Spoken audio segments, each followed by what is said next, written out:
But Consolidated Aircraft was already making the B-24. Consolidated were building a plane a month. They were building planes by hand, and no two planes were identical. They were doing things like drill one hole at a time with a guy on a drill press instead of making a die that would put all 16 holes in it in one boom, like that. It took them 4 hours to hang one engine. That was 2 days' work, 8-hour shift to hang 4 engines. Edsel went to scout Consolidated, and he brought his secret weapon, Charles Sorensen. Sorensen was Henry Ford's right-hand man on manufacturing. This is the guy who perfected the Model T line, built up the Model A line, came up with the V8 engine. His nickname was Cast Iron Charlie because he loved to make cast moldings of everything. Sorensen took one look at Consolidated and gave a frank assessment. And Sorensen said, "I don't think I can do anything to help you." Consolidated's president did not take this well. So I said to Sorensen, "How would you do it?" And Sorensen said, "I don't know, but I'll have an answer in the morning." He went back to his room at the Coronado Hotel.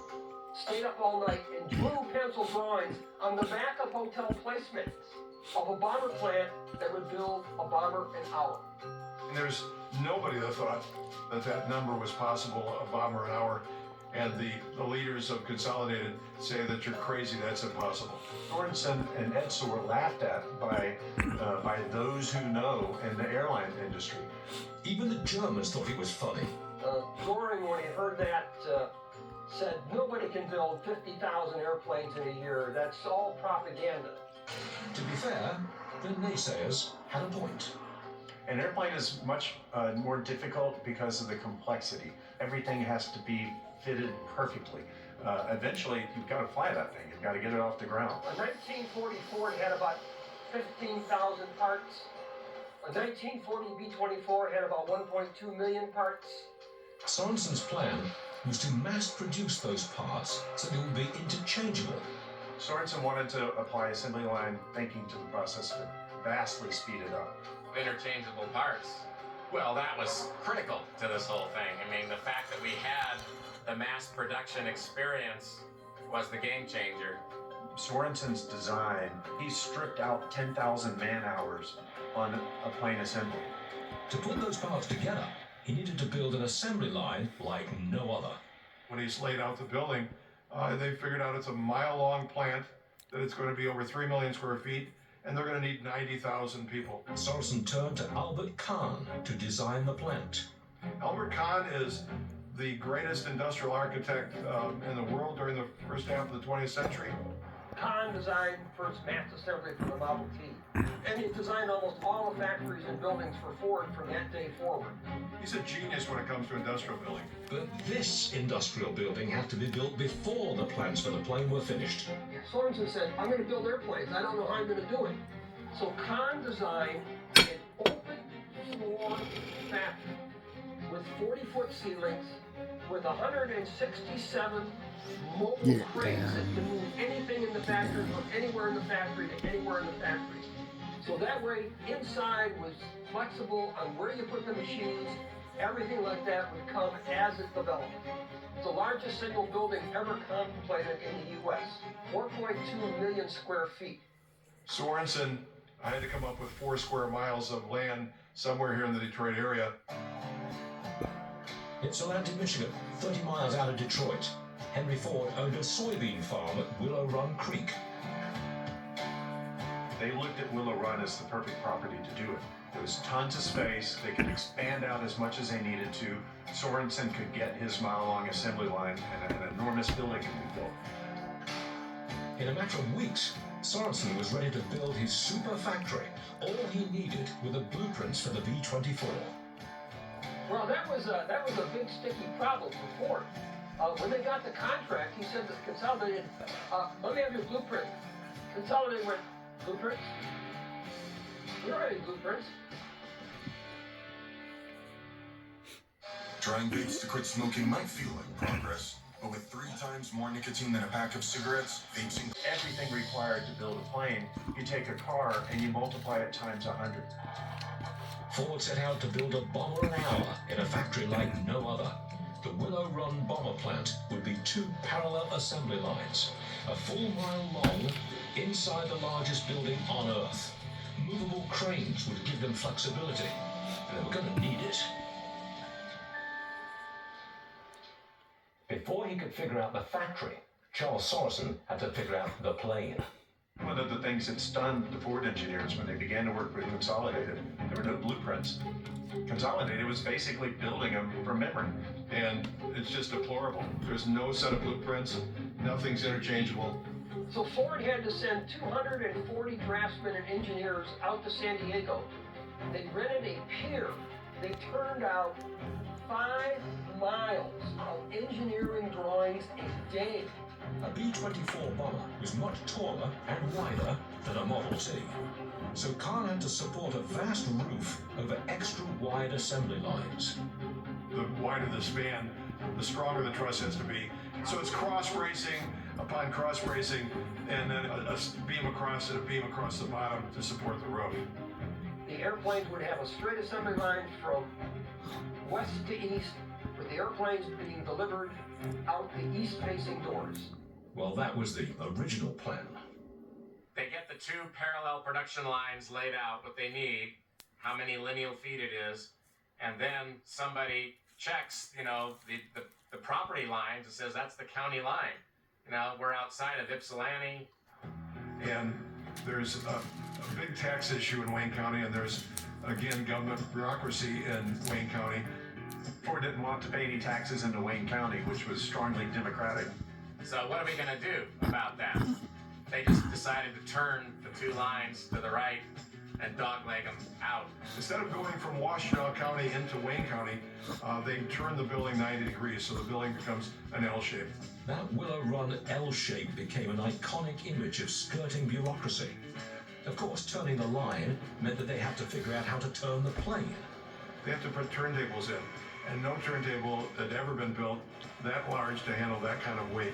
The ability to turn the plane 90 degrees was unknown at that particular time. It hadn't been done before. None of this had been done before.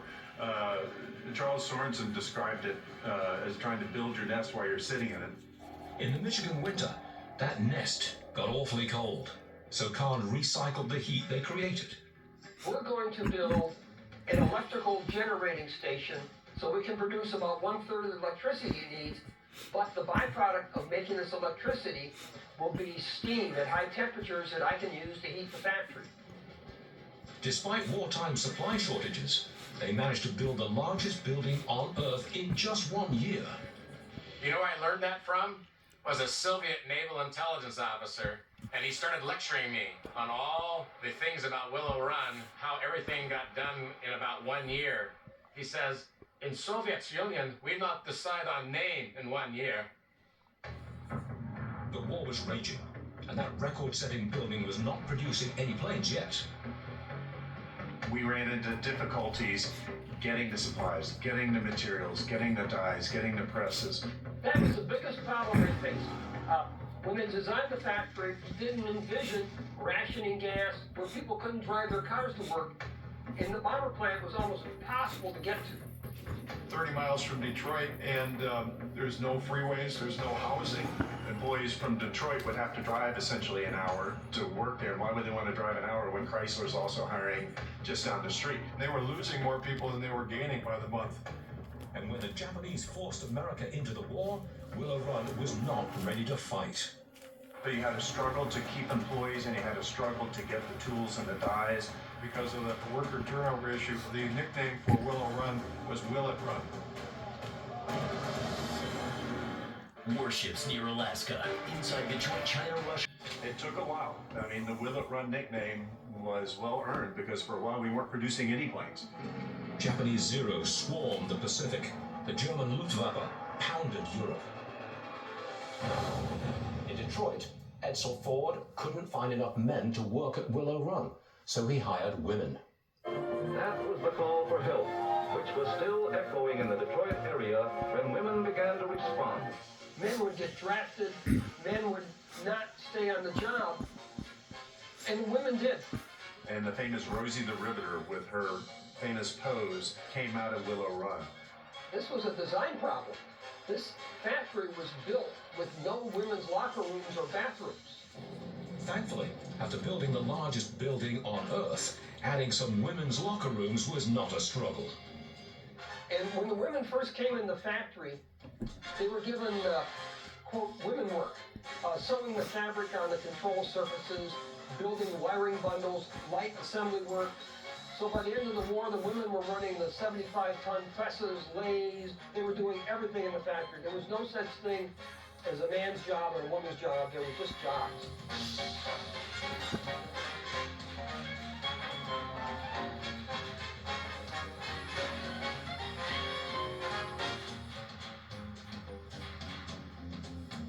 At the end of the war, 40% of the workers in the assembly area were women.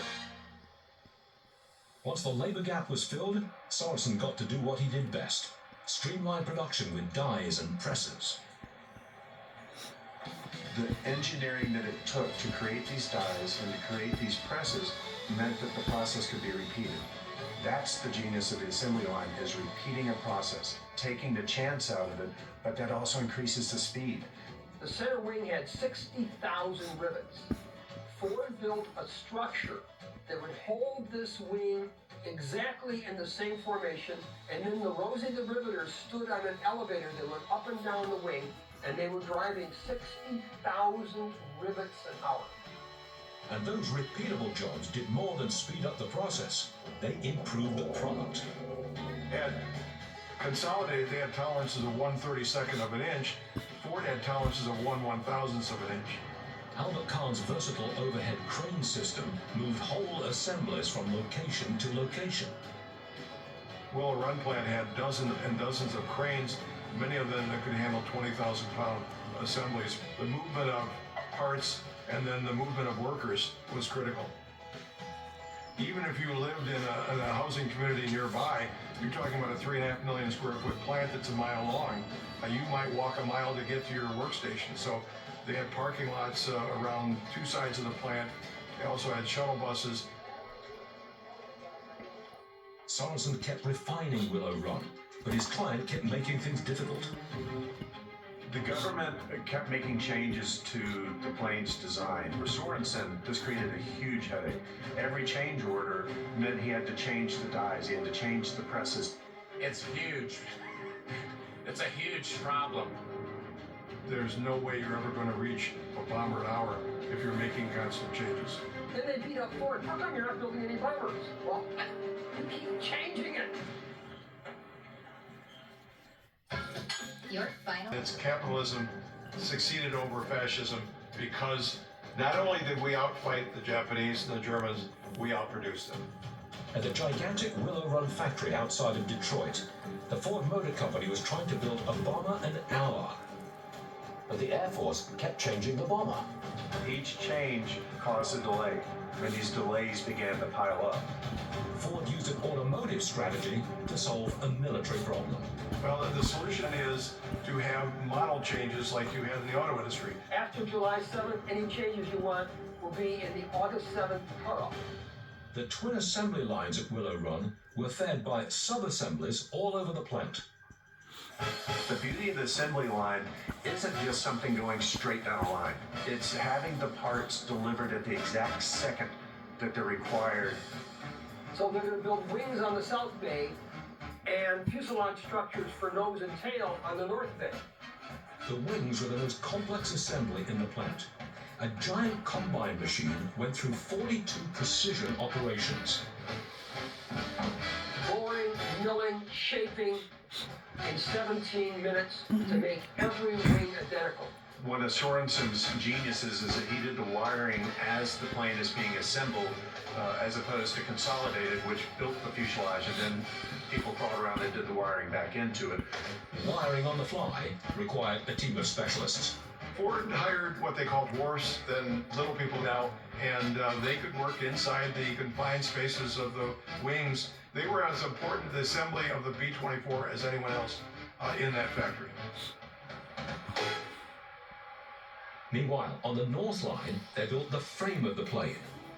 And these would move down parallel to each other, every piece being identical. You could take any one of those nose sections and mate it with any wing, and they'd mate perfectly. halfway down, the two assemblies had to change lanes. There would be two parallel assembly lines that needed wings and fuselage sections, so you had to have a place in the factory where there was a gap wide enough in the center support structure that you could move wings and fuselage through this line. What you have at frame 40 is you have a crossover point, so the stuff being on the south subassembly and the north subassembly could cross through their lines to go to two final assembly lines. At the transfer point, every other fuselage shifted south to get its wings, and every other set of wings shifted north to a fuselage, and every section was interchangeable. From there, each plane rolled onto the turntable, made its 90-degree turn at the county line, and headed south. And then they put the engines on, then they put the tail on, and then they put the propellers on, and take it through the paint booth, the cleanup booth, gas the airplane, and it would roll off the factory. Despite supply rations, parts shortages, change orders, and a labor crunch, Willow Run hit Sorensen's magic number in 1944. The factory cranked out a B-24 bomber every hour. Detroit earned the nickname the Arsenal of Democracy. Ford at Willow Run produced more planes than Japan did the entire year of 1944. Ford produced over half of the B-24s, and it was critical to our victory. It dropped more bombs, shot down more enemy fighters, and covered more missions than any other airplane in World War II. All of the things that President Roosevelt promised could be symbolized in what Willow Run produced. It shows that if this country puts its mind to something, we can do anything. Willow Run's a monument to American mass production ingenuity. It's a high mark that many aspire to. Willow Run is the manifestation of capitalism. You tell me what you want and when you want it, and turn me loose, and I'll find a way to get it done, and I'll deliver what you want.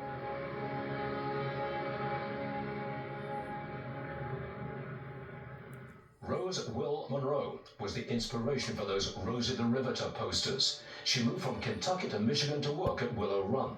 After the war, Rose moved from the rivet bay to the cockpit. She earned her pilot's license and took to the skies. You don't replace a Mona Lisa. You renovate it to keep it alive. Big risks. He was an ambitious businessman. High stakes. Well, that happened under my watch. And